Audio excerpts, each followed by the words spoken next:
Ah, yes, Romanticism, the iconic genre of literature promoting love and beauty that's found its way into modern day culture in the form of video diaries and life advice, right?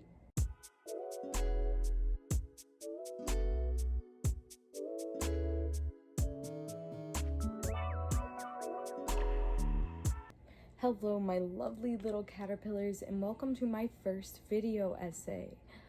Today we're going to be discussing Romanticism and its history, as well as what it's become in pop culture today, as well as its impact on media and mental health.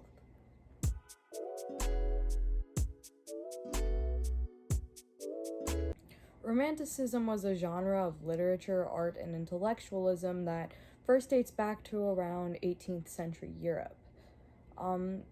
This wave of Romanticism lasted from around 1800 to 1840. Simultaneously, rationalism was reaching the peak of its popularity in American culture.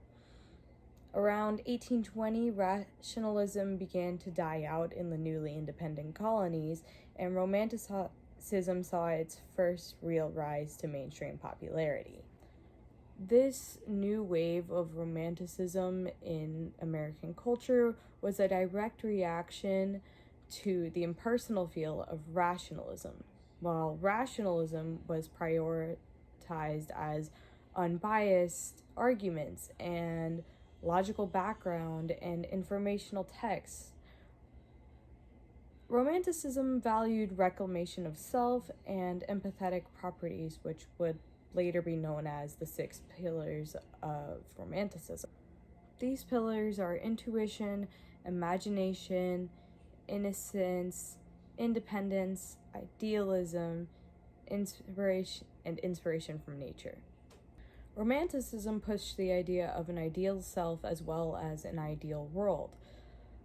It promoted lots of positivity, validation, and responsibility, a seemingly new concept when compared to the rigid and aggressive fashion of rationalism arguments. Rationalism also has a direct history with conflict and persuasion, two things Romanticism seemingly ignores.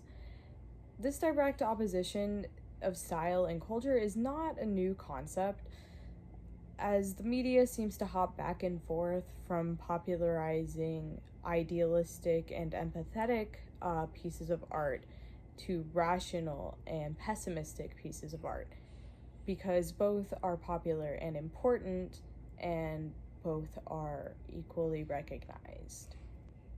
This rise of Romanticism would continue well into the late 1870s until it seemingly just disappeared.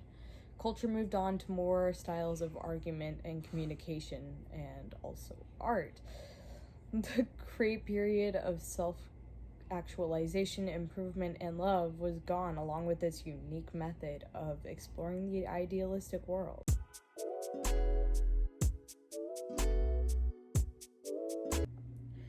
Romanticism has had a recent return in new media and shares some traits with its predecessor, but it takes on a very different approach, prioritizing the aesthetic and tone of the genre over the actual principles of it. New Age Romanticism can be identified by its value of mental and physical health, spirituality, emphasis on neutral colors, and glorifying normal, mundane things. This concept on its own doesn't seem like an issue, as everyone could improve on these aspects and prioritize these things. The new medium for Romanticism became YouTube, TikTok, pictures, videos, and journaling, as teenagers and young adults were inspired by the idea of becoming their best self, while simultaneously showing the whole world. This concept seems to date back to as far as 2019, When the first wave of Romanticize Your Life videos started to float through YouTube, the new genre of entertainment saw a positive response, and many people even felt motivated to appreciate the little things more often. The new genre of Romanticism encourages its consumers to take more time for themselves, exercise more often, eat clean, take nice photos, stay organized, and a lot more. It has produced countless videos detailing how you can achieve these things and how you can become a better person. The positive trend has resulted in many people wanting to change for the better and set standards for themselves and others.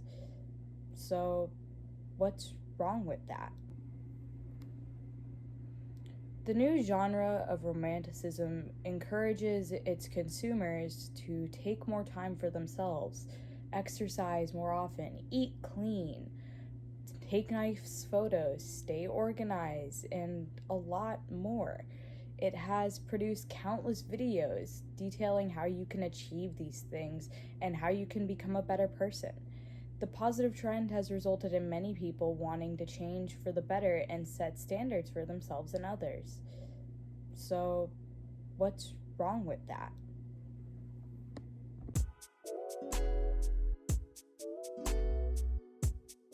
Modern Romanticism is a concept that is dominated by idealism. It assumes everyone can wake up at 5 a.m. and do yoga, or spend an entire hour making a clean vegan lunch with appetizers and a main course. Journals, self care products, nice clothes, and spare time are all staples in the revitalized genre, all of which are things only the upper middle class and above would be able to do. On top of that, 90% of the photos under Romanticize Your Life tags are skinny white people doing what's commonly perceived as white people things. It prioritizes activities such as making green smoothies and group sleepovers and Starbucks dates, carnivals, hiking, and more. This glorification of white upper middle class experience can lead to people of color or lower income people feeling excluded from the trend. There are, of course, many Black creators and other creators of color that promote this trend and capitalize on it, but they all still appear to be upper middle class. This exclusion of class and race isn't the only ignorant standpoint this trend takes, but it is one of the most notable, as the hypocrisy of the trend's ignorance has been a staple talking point for those who critique the trend. And as the trend grew, so did those allegations. Another ignorant standpoint that is commonly brought up is the talk surrounding mental health around this trend. The trend promotes being the healthiest and happiest version of yourself, yet treats mental illness as either a choice or a small obstacle that you can easily overcome. Many creators do take a healthy approach to the conversation of mental health, but they all appear to have both a mental illness and appear to be white.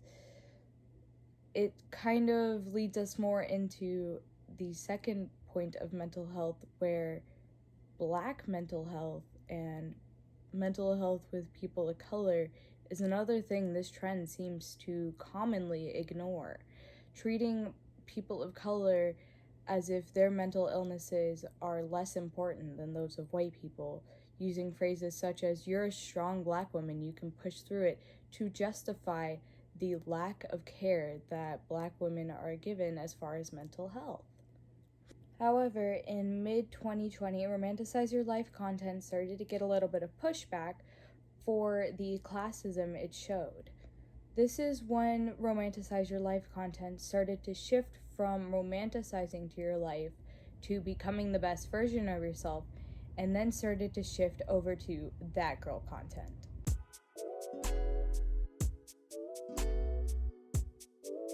That girl content is a form of content that began its rise to popularity in June of 2021. Much like the trend it stemmed from, it values health, spirituality, motivation, and romanticism. That girl is collectively viewed as the girl that has her life together. She wakes up early to exercise, she eats healthy, aesthetically pleasing meals, her room is spotless, and she never procrastinates. More common that girl traits are having a skin, workout, night routine, as well as a healthy sleep schedule and an attractive personality. The that girl trend also follows its predecessor's footsteps in the criticisms it faces. That girl photos are still largely dominated by skinny white girls on boats, in big houses, or in lush gardens, and also largely take place at expensive restaurants or coffee houses. It promotes consumerism in buying expensive brands such as Glossier and Lululemon. It even promotes treating mental illness like an obstacle, much like the Romanticize Your Life trend did before. The That Girl trend is, however, facing a new controversy that Romanticize Your Life never faced.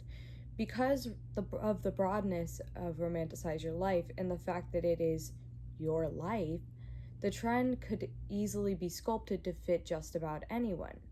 That Girl, however, has a set description of what the trend embodies, so certain features became synonymous with that girl. Clear skin, healthy hair, shaped eyebrows, and most prominently, a slim body type.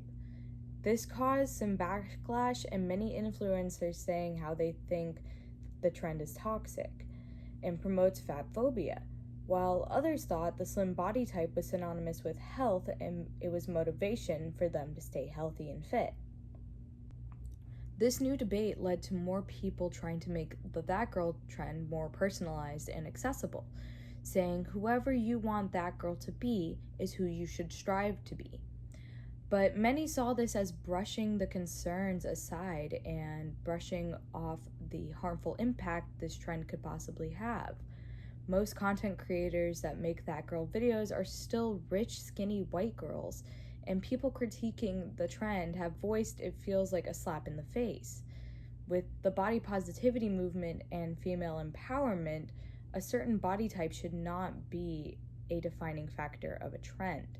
And this controversy has led to many to hop off the trend.